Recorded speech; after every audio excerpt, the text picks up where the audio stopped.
धर्म प्रेमी बंधुओं, मेरे इस चैनल में आपका स्वागत है। आपका बहुत प्यार स्नेह मिल रहा है। आपके सहयोग से यह चैनल लगातार आगे बढ़ रहा है। आपसे अनुरोध पुनः है कि आप इसे लाइक करें, सब्सक्राइब करें और शेयर करें, ताकि ज़्यादा से ज़्यादा लोगों तक यह जैन धर्म की सच्ची कथा पहुंच सके। आगे का स्वाध्याय करने से पहले मंगलाचरण करते हैं। मंगलम भगवान वीरो मंगलम गौतमो गणे मंगलम कुंद कुंदाद्योति जैन धर्मोस्तु मंगलम। सर्वे श्रोता सावधानते श्रवन्तु। कल युद्ध का वर्णन चल रहा था और उसी युद्ध के वर्णन को आगे बढ़ाते हुए मदोन्मत्त हाथियों के भारी पैरों के लगातार रोंदे जाने के कारण से हर्षपुष तथा कूदते हुए बढ़िया घोड़ों के टापों की मार से पदार्थ सेना की दौड़ धूप के कारण से तथा विशाल रथों के पहियों के द्वारा कूची गई समर स्थल की उड़ी हुई धूल ने समस्त दिशाओं को ढक दिया था। और इस समय तक दोनों सेनाएं इतनी निकट आ गई थी कि दोनों पक्षों के सिपाही आपस में मिल रहे थे और इस कारण से धूल के सर्वाधिक फैलाव के कारण से अथवा बुद्धि के भ्रष्ट हो जाने के कारण से सैनिक प्रहार करने की अभिलाषा ने जब शस्त्र उठाते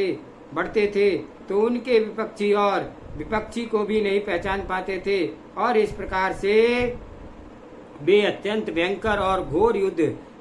चलते रहने पर सूरों के पारस्परिक आघातों से अत्यंत भीत तथा धूल रूपी साड़ी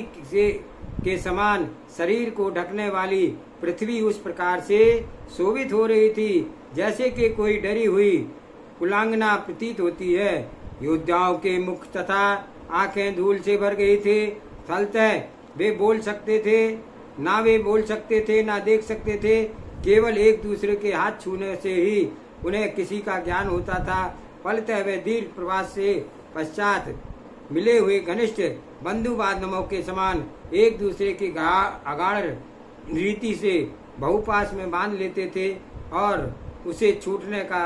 असमर्थ हो जाते थे। मनुष्य घोड़े तथा हाथियों के संग्राम के बड़े बड़े घाव लगे थे और जिनके रक्त ही नहीं निकल रहा था अपितु रक्त के विशाल धारा भवक भवक कर बह रही थी, जिसके द्वारा सम्रांगण को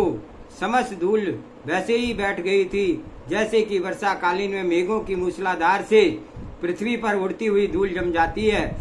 पहले जो धूल खूब बड़ी हुई धूम राशि के समान मलिन रंगों को धारण करती थी और आकाश में उड़ती दिखाई देती थी, वही धूल बाद में रक्त में मिल जाने के कारण से आकाश की ओर उड़ती हुई ऐसी प्रतीत होती थी मानो सिंदूर की आंधी उड़ रही हो। उक्त रीति के धूल के बैठ जाने के पर फिर युद्ध आरंभ हो गया था और इस समय दोनों सेनाओं के सूरवीर एक दूसरे को देख सकते थे। अतएव दर्शन ने उनके क्रोध ज्वाला की आहुति को काम किया था और इस कारण से वे इस समय पहले बहुत बढ़कर के सूर हो गए थे। तथापि क्रोध के उन्मत्त होकर के एक दूसरे के नाम लेकर के बुलाते थे और मार कर प्रहार करते थे। योद्धा उत्तम जाति के सुशिक्षित ऐसे घोड़ों पर आरूढ़ होते थे जिनको उस समय की लड़ाई में सफल करने योग्य थे। फिर वे भालों की मार से, तलवार की काट से, पासों के फंदों से काटते हुए आगे बढ़ते जाते थे और शत्रु की सेना को निर्दयता पूर्वक कुचल देते थे। किंतु दूसरे कुछ और योद्धा युद्ध कला में, शस्त्र संचालन में इनमें से भी अधिक दृढ़ और कुशल थे। फलतः जब शत्रुओं के अश्वारूढ़ियों के द्वारा उनका अपमान होता था तो वे एक दूसरे ही क्षण हजारों घोड़ों पर सवार होकर के उन सब पर प्रत्याक्रमण करते थे और क्षण भर में ही उन्हें ऐसा घेर लेते थे कि उन्हें निकल के भाग जाना असंभव हो जाता था। रथों के आरूढ़ योद्धा सिरों पर बांधे हुए मुकुट जगमगा रहे थे और उनकी पूरी की पूरी तेजो में देह अत्यंत चमकते हुए कवच से सुरक्षित थी और उनके धनुष की दृढ़ता आदि गुण धनुष इंद्रधनुष की भांति कोटि के थे और इन धनुषों के द्वारा वे निरंतर बाण फेंक करके शस्त्रास्त्र क्रीड़ा कर रहे थे और बाण क्या छूट रहे थे मानो वर्षा की मूसलाधार पानी ही बरस रहा हो। मद जल के आश्रव के कारण से अत्यंत उद्धत तथा चलते फिरते महापर्वतों के समान विशाल पीठ हाथियों के आरूढ़ योद्धा परस्पर में एक दूसरे पर वार करने के लिए अपने अपने मस्त हाथियों को शत्रुओं के निकट लिए जा रहे थे और उक्त प्रकार से दारुण और घोर संघर्ष चल रहा था। उसमें पुरुषों के शौर्य तथा साहस दोनों से उत्कृष्ट उपयोग हो रहा था। कोष के बाहर खींच करके चलाई गई जाने वाली तलवारों को युद्ध विद्युत के समान सूर्य की किरणों से उद्दत मंद पड़ गया था। फलतः बेचारा सूर्य उस समय प्रभाहीन ही दिखाई देता था। इस समय तक प्रधान योद्धा संग्राम के लिए उतर चुके थे। वे कवच गदा तोमर पट्टिस फरसा विंडपाल हाथों से फेंका जाने वाला बाण चक्र छतरी तथा बड़े बड़े लोहे के भाले के द्वारा परस्पर एक दूसरे पर प्रहार करते थे और जिनका लक्ष्य कभी चूकता ही नहीं था। शत्रु के द्वारा फेंके गए बढ़िया से बढ़िया शस्त्रों को कुछ योद्धा अपनी रण कुशलता के कारण से आकाश में भी काट छाट कर देते थे और उन तक पहुंच ना पाते थे। कुशल रण दूसरे इनसे भी अधिक कुशल थे कि वे उन्हें बीच में ही रोक करके पकड़ लेते थे और दूसरे ही क्षण उन्हें उनके चलाने वालों के ऊपर ही चला देते थे। पर्वत के समान विशाल होते हुए भी वेग से बढ़ते हुए गज शत्रु गजों के साथ टकरा रहे थे और चारों तरफ से वेग पूर्वक चढ़ते हुए धवलिमा को व्याप्त रथ चारों ओर से भिड़ रहे थे और अश्वारूढ़ियों के साथ और तुमुल युद्ध करते थे तथा पैदल सैनिक पैदल सीखने के साथ टूट पड़ते थे। जब हाथियों और घोड़ों के शरीर छत विच्छत हो जाते थे तो वे पर्वत के शिखरों की भांति पृथ्वी पर गिर पड़ते थे और अत्यंत दारुण चीत्कार करते थे। और कितने ही तो युद्ध क्षुद्र प्राणी जो स्वभाव से भीरु थे वे अपने लड़ने की अभिलाषा तथा अनेक उत्तरकालीन फलों के बिना पाए जाने के अकारण ही मौत के घाट उतार गए थे। इतने कितने ही वीर प्रकृति से भयंकर रूप से कठोर योद्धा थे और उनके ऊपर घाव पड़ रहे थे और उनके दृढ़ विशाल वक्षस्थल के रक्त की नदी बह रही थी, किंतु वे जब भी साहस पूर्वक लड़ते हुए खड़े थे। और उस समय उनकी वही शोभा थी जो कि किसी विशाल उन्नत पर्वत के तब होती है जब उसमें से गेरू धूल जल की धारा बहती है। इस महासागर समर में पूरी की पूरी रणस्थिति रुधिर की धार से आर्द्र हो गई थी और उस पर टूटे फूटे रथ खंडित अश्व और कटे छटे हाथियों के सब पड़े थे और मृत सूरों के जंतुओं के शरीरों के बाहर निकली आते मालाएं इस प्रकार से पड़ी थी कि अतएव उसकी पूरी की पूरी छटा संध्याकालीन मेघों के समान हो गई थी और किसी स्थान पर मरे हुए हाथियों की इतनी देह इकट्ठी हो गई थी कि वे वहां से निकलना भी असंभव हो गया था। वहां के घोड़ों के अंगों के ढेर हो गए थे और कहीं कहीं पर तो छिन्न मस्तक शरीर कबंध जोड़ों के नाच रहे थे और वे सब कारणों से इस समर भूमि में भीषणता और चरम सीमा तक पहुंच गई थी। कहीं पर तो लोग मूर्छित होकर के शांत पड़े थे और कहीं पर भग्न शरीर लोगों के ढेर लगे थे। किसी अन्य समय पर लोग लगातार वीर गति को प्राप्त हो रहे थे और वहीं कहीं पर समर भूमि में गहरी मामूली देती थी तो दूसरी ओर सबोवादों के ढेर से पर्वत के समान उन्नत हो गई थी। कहीं पर लोग विजय होने के कारण से आनंद विभोर हो रहे थे। इस प्रकार दोनों ओर से उद्दत तथा मत्स्य हस्त अश्व रथ तथा पदादि चारों प्रकार की विशाल सेनाएं मथुराधिपति और ललितेश्वर के यश रूपी शिरोष भूषण के समान हो रही थी और उनके अवतरित और संघर्ष के कारण से यह युद्ध मिला हुआ था। कौन जीत रहा है, कौन हार रहा है, इसका अनुमान के अयोग्य प्रतीत होता था। प्रजाओं के परम प्रिय ललितेश्वर तथा प्रसिद्ध नीतिकूट मथुराधिपति, इन दोनों के बीच में से जो विशेष व्यक्तित्व युद्ध हुआ था उसे मैं आगे विस्तृत से बढ़ाता हूँ। मथुराधिपति इंद्रसेन के साथ जो अनेक राजा आए थे, वे तथा उनके अधिकांश सेवक स्वभाव से ही अर्थ लोलुप थे और अर्थ संचय की अभिलाषा से ही इंद्रसेन के अनुरागी बने थे। अनुरागी बनने के लिए बात किया था। फलतः महाराज देवसेन ने साम दान आदि उपायों का प्रयोग करके उन सबको मथुराधिपति से फोड़ करके अपने वश में कर लिया था और विजय की स्वेच्छा के प्रेरित होकर के कूटनीति तथा पराक्रम के द्वारा उस प्रकार से शत्रु के महत्व को घटा करके महाराज देवसेन ने स्वयं लड़ने का निश्चय किया। अहंकार इंद्रसेन के साथ साक्षात युद्ध करके उसे व्यक्तिगत युद्ध में ही हराना चाहते थे और महाराज देवसेन रणनीति के पंडित थे। वे शत्रु को सर्वथा परास्त करने की दृढ़ प्रतिज्ञा कर चुके थे। अतएव उन्होंने अपनी विशाल सेना की ओर से इस प्रकार से चक्रव्यूह रचा की थी कि उस चक्रव्यूह की रचना के कारण से पंक्ति को किसी दिशा से तोड़ देना असंभव था। जिस प्रकार सैनिकों का उत्साह शांत होता दिखता था और पुरस्कार आदि की घोषणा के द्वारा उसे उत्तेजित किए जाते थे, तथा जिधर सैनिक उत्तेजित होकर के चक्रव्यूह के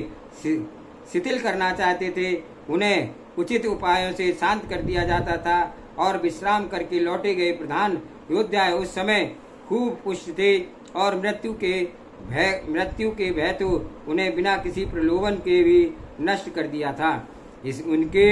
अतिरिक्त राजभक्त तथा राष्ट्र और कर्तव्य सर्व समर्थक लोग स्वेच्छा से ही अपने अपने वाहनों पर आरूढ़ होकर के सेना के साथ चले आए थे और महाराज देवसेन ने इन सबको उस अंतिम युद्ध में भाग लेने की आज्ञा दी थी। शस्त्र कला से विशेषज्ञ वीर महावीरों को स्वभाव से ही युद्ध के आनंद आता है और इस पर उस समय में उन्हें महाराज की आज्ञा प्राप्त थी। परिणाम यह हुआ कि वे अपने तीक्ष्ण शस्त्रास्त्रों से शत्रु को सैन्य को मारते हुए इधर उधर दौड़ते फिरते थे और उस समय वे संग्राम भूमि में घूमते हुए साक्षात यम के समान मालूम देते थे। तूफान आने पर समुद्र क्षुब्ध हो जाता है तथा उसमें ऊंची ऊंची भीषण लहरें उठने को दृश्य होती है। वही उसी समय चलते हुए घोर और दारुण संग्राम का भी हाल था। शस्त्र इतने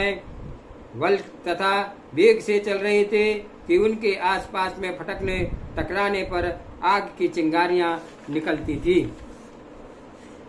इनको देखते ही मथुरापति इंद्रसेन ने स्वयं शस्त्र उठाया था और एक क्षण ही नष्ट किए बिना वे बड़ी ही शीघ्रता से बालाहक नाम के अपने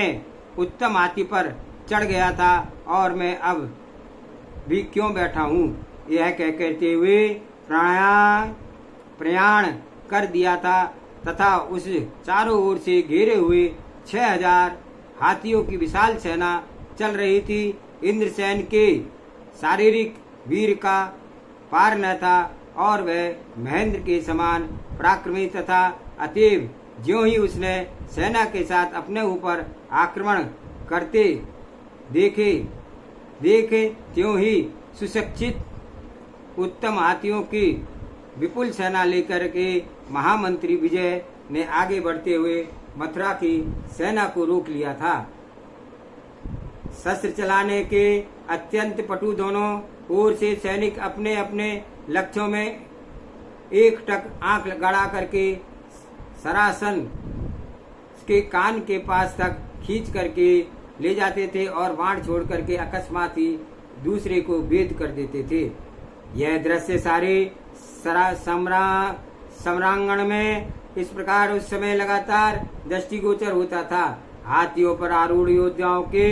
द्वारा शत्रु हाथी चलाए गए थे और पुंछ युक्त शंख विशेष प्रकार के भाले से उनके विशाल देह को धस जाने पर भी ऐसे मालूम पड़ते थे मानो पर्वत के ऊंचे ऊंचे शिखरों में मोर घुस गए हों और वे उनके पंख ही बाहर निकले रह जाते थे। युद्ध में लिप्त हाथियों के शरीर के संघानों कवचों पे ढके हुए थे और वे जब वे कुशल महावतों के द्वारा आगे को हाके जाते थे तो वे एक दूसरे से भिड़ जाते थे तथा संहान कारण कर शरीर को कहीं भेद स्थान न मिलने के कारण से लोहे के मडे हुए उनके विशाल दांत एक दूसरे के मुख में एक पूरे के पूरे धस जाते थे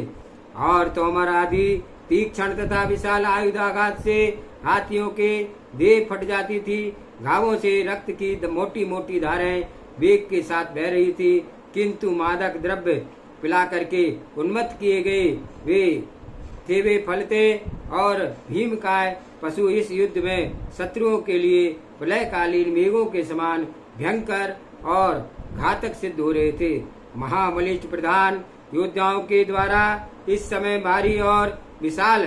गदाएं बड़े बड़े परिध चक्र के आकार के शत्रुएं अत्यंत तीक्ष्ण धार युक्त तथा उससे भी अधिक बढ़कर के दृढ़ शक्तियां हाथियों के ऊपर बरसाई जा रही थी और जिनकी मार से विचलित होकर के हाथी नहीं हारते थे अपितु अपने महावत को भी परास्त कर देते थे और हाथी इतने उत्तेजित हो गए थे कि वे क्रोध से पागल होकर के मुड़ाल की भांति एक दूसरे के दांतों में सूंड और बलपूर्वक उखाड़ फेंकते थे और रक्त के लक्षवत अतीव तेज लाल रंग युक्त उन्हीं दांतों से युक्त परंतु वे दूसरे पर भी दे मारते थे और उनके द्वारा दांतों को फेंका जाना आरती के समय फेंकी गई फुलझड़ियों के स्मरण कराता था। कितने ही धीर वीर योद्धा हाथियों के ऊपर औहदे पर बैठे हुए शत्रुओं को अथवा आगे बीच में या पीछे की ओर बैठे हुए शत्रुओं को भट्टों को एक ही साथ में बलि भांति कैसे तीक्ष्ण धार युक्त बाणों से भेद करके पृथ्वी पर गिरा देते थे। महामंत्री विजय ने सैनिक लक्ष्य भेद के सिद्ध थे, अतएव उन्होंने अपने धनुष से फेंके गए बाणों से बिल्कुल सटीक रूप से शत्रुओं पर बरसा रहे थे और इसका फल यह हुआ कि मथुरा के युवराज उपेंद्र की सेना संख्या में विशाल होते हुए अनुपम पराक्रमी विजय के साथ सेना के द्वारा परामुख कर दी गई थी और युद्ध यात्रा पर आने से पूर्व ही विदा के समय में कांताओं के मनोहर नेत्रों के द्वारा देखी गई थी। पीठों पर ही उत्तम विजय के सैनिकों ने बाण पड़ रहे थे और क्योंकि शत्रु सैनिक परांगमुख होकर के अत्यंत अस्त व्यस्त होकर के भाग रहे थे, सैनिकों के समान ही मत्स्य कुंजरों के देह भी पीछे के भाग रहे शस्त्र पड़ रहे थे और इस समय विमूढ़ होकर के भागे जा रहे थे। उसी समय उनकी ध्वजाएं अपने आप गिर गई थी और उत्तम सोने से बने डंडों से युक्त छत्र लगातार गिर पड़ रहे थे और पहले जो सुंदर बिजने लगे हिलाए जा रहे थे वे उनको कोई संभालता ही नहीं था और वैजंती मालाओं की वेष्टित पताकाएं भी भूमि को चूम रही थी। जब उपेंद्र ने देखा कि विजय मंत्री के सेनापति उसकी सेना के खंड खंड करके खदेड़ रहे हैं तो उसके क्रोध की सीमा न रही और क्रोध के आवेश में उसने लोक लाज तथा मर्यादा को भूल करके उसने सैनिकों पर बुरी तरह से बिगड़ना आरंभ कर दिया था और सहाराओं द्वारा सुरक्षित होने के कारण से साधारणतः उसकी सेना कठिनाई से जीती जा सकती थी, परंतु क्रोध के आवेश में गर्जना से उपेक्षा करके अपने सबल धनुषों को खींचा था और मंत्री विजय की सेना का संहार करने के लिए अभिलाषा से प्रेरित होकर के उपेंद्र ने उक्त रूप से शीघ्रता से बढ़ रहा था। अपने विशाल तथा दृढ़ धनुष पर बाण चढ़ा करके शत्रु के मूसलाधार धनुष पर इंद्र वर्षा करता हुआ वेग के साथ बढ़ता आ रहा था और उस समय उस उग्र तेज मध्याह्न के सूर्य के उद्देत के समान चमक रहा था। फलतः ही विजय सैनिकों को यह यम के समान भयंकर लगता था और उसके जिन सैनिकों ने विजय श्री की दृढ़ता और अनुराग था वे सब के सब उसके घेरे में हुए व्यू के रूप में उसके साथ साथ आगे बढ़ रहे थे। फलतः युद्ध के मद से अभिभूत होकर के एक मुहूर्त भर के लिए ही रणनीति पटु शत्रु के सामने समर भूमि में जम सका था और उस समय विषय अपने साथ बढ़ने वाले प्रधान सैनिकों को आगे बढ़ाने के लिए प्रोत्साहित कर रहा था। अतएव कुशल शस्त्र संचालक वे योद्धा भी अपने धनुष पर बाण चढ़ा करके महाधारा के बहा रहे थे और मानो वर्षाकालीन मेघ बिना रुके ही मूसलाधार जल वृष्टि ही कर रहे हों। उपेंद्र सेन के शौर्य तथा वीर से पूर्व महामंत्री विजय को कोई काम करना ही कठिन हो गया था और उसके उद्धत सैनिकों ने भी उसे चारों ओर से घेर करके सर्वथा निस्तेज कर दिया था। इतना ही नहीं, उपेंद्र के बाणों की मार से उसका शरीर छतविच्छित हो गया था। इन सब कारणों से महाराज देवसेन ने स्वयं बढ़ करके अपनी आड़ से ले लिया था। उसी समय अद्वितीय योद्धा कश्चित भट्ट ने देखा कि महामंत्री विजय की सेना शत्रु के आक्रमण से छिन्न हो गई है तथा मंत्री निजी प्रताप सूर्य भी उपेंद्र सेन के रण कौशल राहु के द्वारा ग्रस लिया गया था और तब वह बड़े वेग के साथ आगे बढ़ा था और मंत्री को आगे जाकर के शत्रु के सामने जम गया था, क्योंकि उसका सामर्थ्य तो महायुद्ध करने में ही ना घटा था। वह अप्रतिमल्ल नाम के गजरथ पर आरूढ़ था और उसके जिसके घंटा तथा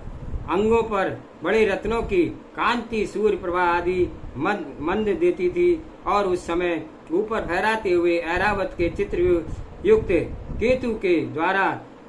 दूर से पहचानी लिया जा सकता था और उसकी काया नीलगिरी पर्वत के समान विस्तार को समान थी। इस पर विराजमान महावीर कश्चित भट्ट प्रातः काल के सूर्य के समान प्रकाशित हो रहे थे और उन्हें ऐसा करता देख करके मथुराधिपति इंद्रसेन के पुत्र ने जोर से हंसते हुए उसको ललकारा था। हे भद्र पुरुष, ललितेश्वर के आधे राज्य से तुम्हें क्या लाभ होगा? इस राज्य करना तुम्हारे वंश का बड़िक के अनुचित नहीं है। बड़िक स्वभाव से ही नम्र होता है, अतएव शासन नहीं कर सकता है, क्योंकि शासन तो सीधा मृत्यु के मुख ही है। इसी प्रकार से सुनंदा को पा करके भी तुम्हें क्या रस मिलेगा? वह भी कल रात्रि के समान प्राण बचाओ मनुष्य जिएगा तो अनेक अभ्युदय को पावेगा। यहाँ पर राजा लोग राजाओं के साथ लड़ रहे हैं, फलतः तुम इस संग्राम में सम्मिलित होने से अधिकारी नहीं हो, कारण तुम्हारे एक सार्थपति के पुत्र हो। अतएव क्षुद्र बुद्धि मेरे सामने से शीघ्र हट जाओ, क्योंकि हम योद्धा लोग अपने ही नीच पर हाथ नहीं उठाते हैं। मैं पृथ्वीपति देवसेन की राजकुमारी के ब्याह करूंगा, ऐसा दुरास का प्रेषित हो करके तुम अकारण ही महान कष्टों को उठा रहे हो। तुम्हारे ऐसे अशक्य अनुष्ठान करने वाले अकुशल और निर्लज्ज व्यक्ति को मैं बिना किसी संघर्ष के ही होने से पहले ही भाग जाना चाहते हो तो यह लो, एक मुहूर्त के लिए मैं रुक जाता हूँ, ताकि बाणों की मार से तुम्हारे एक एक अंग को काट करके आज ही महाराज देवसेन की पुत्री के पास भेज देता हूँ। ठहरो और शीघ्रता मत करो। उपेंद्र सेन के अपने यौवन के बल के तेज के अहंकार से उन्मत्त होकर के जिन अकथनीय वचनों को कहा रहा था, उन्हें सुनकर के महावीर कश्चित भट्ट का हृदय छत हो गया था। अतएव वे क्रोध से तमतमा कर ही उन्होंने मथुरा के उस अहंकारी युवराज को उत्तर दिया था कि मैं जो कुछ भी हूँ अथवा वही हूँ जो तुम कहते हो, उस पर तुम्हें क्या है? मैं आज इस समर स्थली में उसी हाथी पर आरूढ़ हूँ जो तुम्हारे उत्कृष्ट मनोरथ को विषय है। इतना ही नहीं, आज मैं इस पर आरूढ़ होकर के इसे तुम तथा तुम्हारे पिता के ऊपर छोड़ूंगा, जो तुम दोनों को निश्चित ही यम की अतिथि बना देगा। तुम अपनी अपनी जाति से ही बैर करते रहते हो और तुम्हारे राजा हस्तिरतन राज्य की राजधानी को बल प्रयोग करके छीनने आए हैं। यदि इतने पर ही लज्जा नहीं आती है तो बको। और जो व्यक्ति वास्तव में विक्रम कहलाता है वह भी नीति तथा विनम्रता से गला नहीं घोंटता है। शस्त्र परिचालन में कुशल होने के साथ साथ हृदय में भी सूर होता है तथा मृत्यु से नहीं डरता है। वही धीर युद्ध उपस्थित होने पर शत्रुओं को पराभव करता है और कोई भी व्यक्ति घसीटे जाने पर ही नहीं मरता है। यदि किसी प्रकार से तुम आज मेरे सामने से उपद्रव में बिना पड़े ही अपने प्राणों को बचा करके आगे बढ़ गए तो महाशय मैं उस समय महापराक्रमी तथा समान करना पड़ेगा और महातेज और पुरुषार्थी के साथ तुम्हारे लिए साक्षात मृत्यु है। वे ललितेश्वर महाराज सैन है। अपनी क्षणिक उन्नति के अहंकार के अंध होकर के जो व्यक्ति दूसरों की अवज्ञा करता है तथा कुछ ही मन में आता है उसे खूब विकृत करके कहता है, पदार्थों को विशेष ज्ञान तथा शिष्टा आदि गुणों की संपत्ति के हीन होकर के वह व्यक्ति जब सज्जनों के सामने आता है तो उसके पतन अवश्य होता है। उसके सिवा केवल वाचिक युद्ध से क्या लाभ है, तो सर्वथा निरर्थक है। तो आज के घोर संग्राम में ही हम दोनों का पुरुषार्थ उसी प्रकार से संसार के सामने आ जाएगा जिस प्रकार से कसौटी पर कसते ही सोने का सार तुरंत व्यक्त हो जाता है। लो सामने आओ और सारपति के पुत्र वणिक के प्रहारों और प्रशंसा करो, क्योंकि तुम्हारे बाणों का नाश करना ही नहीं चाहते हो। इस प्रकार से शिष्य थैली में शत्रु को उत्तेजित करते हुए कश्चित भट्ट ने अपने सर्वोत्तम हाथी को टक्कर देने के लिए आगे बढ़ा दिया था। कश्चित भट्ट के सौम्य वर्तना से उपेंद्र सेन के इतना कुपित हो गया था कि उसकी आंखें पूरी लाल हो गई थी और उसी अवस्था में उसने कश्चित भट्ट को अपने निकट आता देख करके तावे के पर्वत के समान विशाल तथा दृढ़ अपने वालहाक नाम के हाथी को उसके सामने की ओर ही बढ़ा दिया था। और उस समय कश्चित भट्ट तथा उपेंद्र ने यह दोनों ही सिंह के किशोरों के समान कुपित थे और युद्ध कला में सर्वोपरि दक्ष वीरों के उपयुक्त इस प्रकार एक दूसरे की भर्त्सना कर रहे थे और परस्पर एक दूसरे के प्रति उनके हृदयों में गाढ़ वैरव बन चुका था। अतएव एक दूसरे के छेद भेद करने के लिए उन्होंने लोहे के तीक्ष्ण बाणों की बौछार आरंभ कर दी थी। पहले उन्होंने बड़े बड़े बाणों से वृष्टि की थी और उपरांत बस दंती युक्त बाण दूसरे के द्वारा प्रहार किए गए थे और वे सुई की नोक के समान तीक्ष्ण मुख वाले बाणों को फेंकते थे और दूसरे के क्षण अर्धचंद्र के समान मुख बाणों को आघात करते थे और अत्यंत तीक्ष्ण तथा उत्तम विधि से बने बाणों के द्वारा कानों पर मार करते थे। इस प्रकार से वे एक दूसरे को छलनी के समान छेदन करते जा रहे थे। वे दोनों युवराज धनुष विद्या से पंडित थे। फलतः जब वे अपनी अपनी धनुषों के द्वारा वेग और बाण वर्षा करते थे तो वे सब बाण धारावाही रूप से अनेक बीच में आकाश मंडल में ऐसे ही ढक लेते थे जैसे कि वर्षा ऋतु में मूसलाधार बरसती हुई वृष्टि व्याप्त कर देती है। और दोनों ही एक दूसरे के मर्म स्थलों तथा छिद्रों के लक्ष्य बना करके ही उनके भी अधिक तत्परता से आपसी आघातों पर शस्त्रों की मार से कुशलता से बच जाते थे और अपने अपने शरीरों को संधि तथा सुकुमार स्थान नेत्रों से परिपूर्ण रक्षा करते थे। सिंह किशोरों के समान एक दूसरे पर गुर्रा रहे थे। नीचे से ऊपर तथा लोहे के बने हुए बढ़िया से बढ़िया त्रास पर से भेद आदि सूल चक्र तथा गोलाकार लोहे के ही विशाल बर्छियों के द्वारा परस्पर में प्रहार कर रहे थे तथा भिंदपाल दंडकार अस्त्र कर्णप रक्षा भाला आदि अत्यंत धरातल पर शस्त्रों के द्वारा वैसे ही आघात कर रहे थे जैसे कि एक पर्वत से दूसरे पर्वत पर आक्रमण हो रहा हो। मथुरा के युवराज उपेंद्र द्वारा चलाए गए शस्त्र अप्रमिल्य हाथी के मस्तक से टकरा करके बिल्कुल कुंठित हो जाते थे, परंतु उद्योक्त बणिक पुत्र के हाथों से मारे गए टक्कर के अस्त्र से इंद्रसेन के सुत के हाथी के मुख में लगातार धंसते जाते थे। और इसके बाद ही उपेंद्र सेन के द्वारा फेंकी गई महाशक्ति हस्ती रतन अप्रमिल के सिर पर आकर के चुप गई थी। और किंतु वे जब वेग के साथ कशित भट्ट ने शक्ति को चलाया था तो उससे मथुरा के युवराज के हाथी वाला उन्नत कुंभों को फोड़ ही डाला था। और तब उपेंद्र सेन ने पूरे बल के साथ अप्रमिल पर अंकुशों को मारा था और जो उसके सुदृढ़ मस्तक पर लगातार नीचे गिर गए थे। और किंतु जब उसका उत्तर देते ही कशित भट्ट ने तोमरों के फेंकना आरंभ किया तो उनके द्वारा बाल वाहक के अंग और अवयव ही कटने लगे थे। इसे दारुण संग्राम के बीच में उन दोनों बलिष्ठ हाथियों को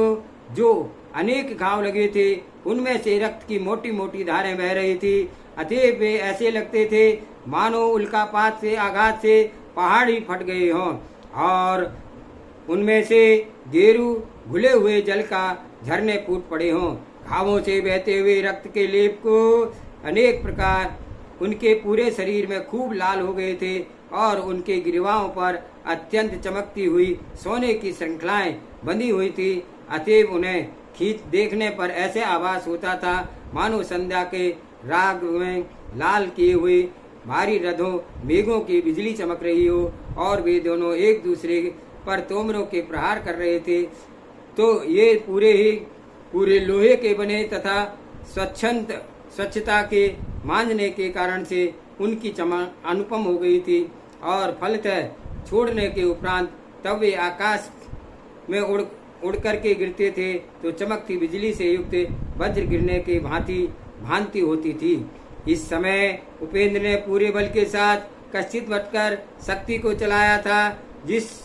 जिसे उन्होंने अपने बाएं हाथ से रोक करके पकड़ लिया था तथा अपने दाएं हाथ से तुरंत ही सर्वशक्ति आयुध को चला करके उपेंद्र के हृदय पर प्रबल प्रहार किया था। कश्चित भट्ट के तीक्ष्ण शक्ति के आघात से तिल मिला करके उपेंद्र ने चक्र के द्वारा प्रहार किया था जो कि सांध्यकालीन सूर्य के समान विशाल और भयंकर था। और उस चक्र को कश्चित भट्ट ने पीछे बैठ करके योद्धा को शीघ्र ही पृथ्वी पर गिरा दिया था और परंतु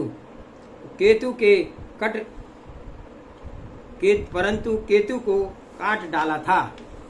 इस किसी प्रकार से शस्त्र परिचालन की शिक्षा को प्राप्त करने वाले तुम्हारे ऐसे वणिक पुत्र के साथ मेरा ऐसा युद्ध अब और अधिक काल तक लड़कर क्या करेगा। इस प्रकार से बकते हुए कश्चित भक्त की भर्तना करने से उपरांत ही इंद्रसेन के अहंकारी पुत्र ने नीति शास्त्र नाम के घातक चक्र को छोड़ देखकर भी उसकी बुद्धि जरा भी नहीं घबराई थी। अतएव वह उसे सहज ही व्यर्थ कर सका था। इतना ही नहीं और इसके अंतराल में उसने एक सर्वोत्तम चक्र को जिसका के गोलाकार आघात कभी व्यर्थ ना जाता था और शीघ्र ही उसे उठाकर उपेंद्र पर मारा था तो उसके कटक भूषित बाह को काट करके फेंक